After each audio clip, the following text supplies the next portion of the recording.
नमस्कार, मैं मोहम्मद आसिफ और आप देख रहे हैं SPN 9 न्यूज़। हिंडनबर्ग के खुलासे के बाद आपने अडानी की कंपनी की बर्बादी तो देखी होगी, लेकिन राहुल गांधी की बर्बादी का जड़ कौन है, इसके पीछे का जिम्मेदार कौन है, इसको बारीक से समझना बहुत ज़रूरी है। क्योंकि उनकी सदस्यता रद्द हुई, चुनाव लड़ेंगे कि नहीं लड़ेंगे, अब इस पर भी तबाही मच रही है और कांग्रेस इसको लेकर मोदी सरकार पर हमला बरबिरा। तो चलिए जरा बारीक से समझते हैं कि हिंडनबर्ग के खुलासे ने किसको किसको परेशान किया। सिर्फ अडानी की कंपनियां ही बर्बाद नहीं हुई, उनके ही शेयर नहीं गिरे, राहुल गांधी भी बर्बाद हो गए। जरा गौर से देखिए वीडियो। खर आवाज को विपक्ष के ही नहीं सदन से ही निष्कासित कर दिया जाता है, एक मैच फिक्स करके, एक रिवर्स इंजीनियरिंग कर राहुल गांधी जी ने 7 फरवरी को सवाल पूछे अडानी पर और उनकी आवाज को बंद करने का काम लगा मोदी सरकार को कि वो कर देगी। लेकिन असलियत यह है कि जब समूचा विपक्ष एक साथ खड़ा होता है तो सरकार बौखला जाती है।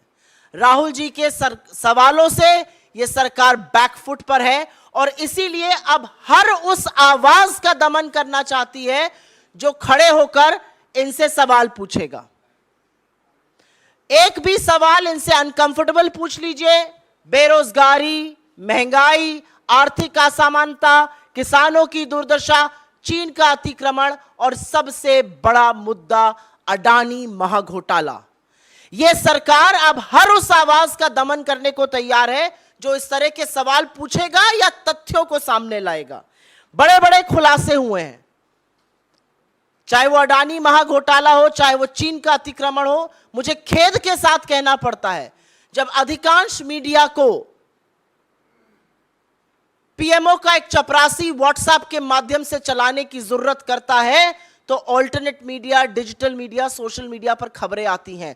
आज इस सरकार ने उन आवाजों के भी दमन की बात करी और उसमें आपके जैसे डिजिटल प्लेटफॉर्म्स, आपके चैनल्स के डिजिटल प्लेटफॉर्म्स, आपके अखबारों के डिजिटल प्लेटफॉर्म्स भी शामिल हैं। आईटी अमेंडमेंट रूल इस सरकार ने नोटिफाई कर दिया है। यह जनवरी में ड्राफ्ट निकाला गया था और कंसल्टेशन की बात करी गई थी। कोई व्यापक चर्चा इस पर नहीं हुई। जो स्टेक होल्डर्स हैं वो संतुष्ट नहीं है उस चर्चा से और उसके बाद भी रातों रात इसको नोटिफाई कर दिया जाता है। ये आईटी अमेंडमेंट रूल तब नोटिफाई किए जा रहे हैं जब आईटी एक्ट 2021 की ऑलरेडी कोर्ट्स में है, सुप्रीम कोर्ट के सामने है। सुप्रीम कोर्ट को अभी उस पर चर्चा करनी है और उसका संज्ञान लेना है। तो ऐसी क्या जल्दी है? और अब जो जनवरी में आया था उसमें फेक न्यूज के खिलाफ पीआईबी फैक्ट चेक करेगा। अब और भी बड़ी बात कह दी गई है, फेक न्यूज या मिस इंफॉर्मेशन जो सेंट्रल गवर्नमेंट के खिलाफ है उस पर एक इंडिपेंडेंट यूनिट जो सरकार के अंतर्गत रहेगी, बॉडी, वो फैक्ट चेक करेगी। सरकार ही कोतवाल है, सरकार ही मुजरिम है, सरकार ही जज है, सरकार ही सब कुछ अपने बारे में करेगी। तो अगर आप कोई सवाल सरकार से उठाते हैं जो कि असहज है तो अब ट्विटर, फेसबुक, यूट्यूब, व्हाट्सएप, तमाम ऐसे प्लेटफॉर्म्स को सरकार ने अपने आप को एक एकाधिकार दे दिया, एक छत्र राज दे दिया है कि वो उनसे कहकर उस न्यूज को हटा सकते हैं। लेकिन ज्यादा कुछ कहने से पहले सरकार के ट्रैक रिकॉर्ड की बात कर लेते हैं। आपको याद होगा 2019 में चुनाव के जस्ट पहले आप ही के एक साथी ने बहुत बड़ी एक स्टोरी लगाई थी कि हिंदुस्तान में बेरोजगारी 35 साल में सबसे ऊपर है। सरकार की फैक्ट चेक यूनिट ने उसको फेक न्यूज बताया था और 31 मई को जब मोदी जी शपथ ले रहे थे तो एनएसएसओ ने वो डेटा जारी किया और 45 साल में सबसे ऊपर बेरोजगारी थी। तो जिसको आप चुनाव के पहले फेक न्यूज बता रहे थे और उस डेटा को आपने एनएसएसओ को निकालने नहीं दिया, वो 3 महीने बाद डेटा भी सही था, खबर भी सही थी, सरकार को बचाने का काम खुद सरकार ने किया था फेक न्यूज कहकर। रिपोर्टर्स कलेक्टिव ने एक स्टोरी करी मार्च में 2022 में और उन्होंने कहा कि आधार जो है वो मिड डे मील स्कीम्स के लिए, जो पोषण की स्कीम्स होती हैं बच्चों के लिए, वो मैंडेटरी कर दिया जाएगा। सरकार की यूनिट ने उसको जून में फेक न्यूज बताया कि ये फेक न्यूज है और अगस्त में विमेन एंड चाइल्ड डेवलपमेंट ने एक नोटिस जारी किया और कहा कि आधार मैंडेटरी नहीं होगा। अगर वो फेक न्यूज थी तो आपको ऐसा क्यों करना पड़ा? सवाल सिर्फ इस बात का है, अगर वो फेक न्यूज थी तो आपको नोटिफिकेशन क्यों जारी करना पड़ा? तीसरी स्टोरी मैं बताती हूं। गलवान में हमारे 20 जाबाजों की शहादत होती है। आप में से बहुत लोगों ने सोर्सेस के माध्यम से पुष्टि कराई, आपने स्टोरी चलाई कि 20 जाबाजों की शहादत हुई है, झड़प हुई है गलवान वैली में, और उस खबर को आप इस देश के सामने लाए। इस सरकार ने उसको डिनाई किया, इसको फेक न्यूज कहा गया तब तक जब तक बॉडीज वापस घर नहीं आने लगी, और फिर डिफेंस मिनिस्ट्री को अपनी वेबसाइट पर इसकी पुष्टि करनी पड़ी। तो हर जो चीज असहज रहेगी उसको आप पहले डिनाई करके फेक न्यूज कर दीजिएगा और उसके बाद उसी पर एक्शन लिया जाएगा।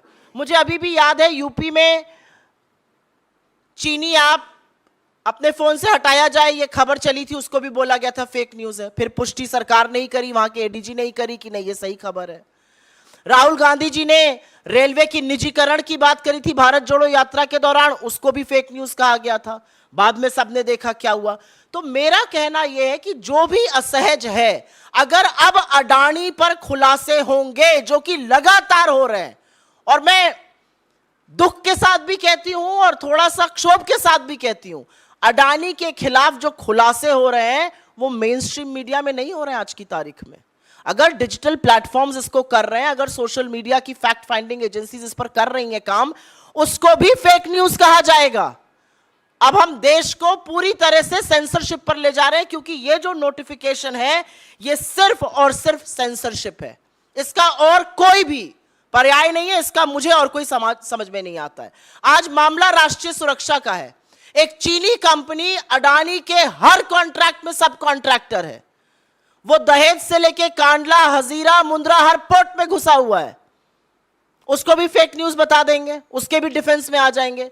तो सवाल आज ये है कि क्या विपक्ष की आवाज को दबाते दबाते सरकार अब स्वच्छंद मीडिया, सरकार अब पूरी तरह से सेंसरशिप पर उतर आई है, और यह जरूरी है कहना। और अब ये जो एक बेतुकी बात कही गई, fake news against central government, अगर ऐसा ही है तो सरकार को आईना भी दिखाना चाहिए। भारतीय जनता पार्टी से ज्यादा बड़ी फेक न्यूज फैक्ट्री दुनिया में कोई नहीं है, और फेक न्यूज के सरगना जितनी भारतीय जनता पार्टी की आईटी सेल के हेड और आईटी सेल के लोग हैं, उनसे बड़े कोई नहीं है। आपने देखा, और ये सवाल बड़े सवाल है। ये सवाल पूछे जाने चाहिए कि आखिर ऐसा हुआ ही क्यों, क्या मन में चल रहा था आखिर, खास करके जो है अडानी ग्रुप के। और जेपीसी की मांग भी नहीं हुई, सरकार खास करके आदेश भी आ गए, इसके बावजूद जो है कोई फ़र्क पड़ता हुआ नज़र नहीं आया। तो ऐसे में सवाल ये उठ रहे हैं कि आखिर मोदी सरकार के मन में क्या। सवाल ये उठ रहे हैं कि कांग्रेस के इतना हल्ला बोलने के बावजूद क्या कोई फ़र्क भी पड़ेगा। ये एक बहुत बड़ा सवाल है। देश दुनिया की बड़ी खबरों के लिए देखते रहें SPN न्यूज़। नमस्कार।